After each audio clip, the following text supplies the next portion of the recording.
Hi mga people, I'm Kuya Paul. Okay ba kayo dyan? Sa araw na ito, ating alamin kung ano nga ba ang persevere sa Tagalog.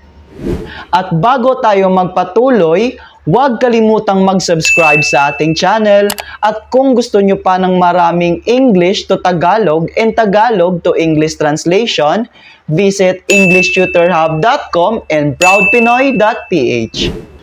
Ang salitang persevere sa Tagalog ay magtiyaga. Ang salitang magtiyaga ay ang patuloy na paggawa ng isang bagay o pagsisikap ng isang bagay kahit na ito ay mahirap. Dagdag pa rito, ito ay upang patuloy na magsikap na gawin o makamit ang isang bagay kahit na ito ay mahirap o tumatagal ng mahabang panahon.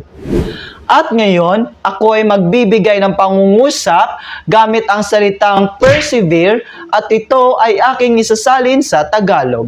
Okay ba yon mga people? Okay. I need to persevere in learning English.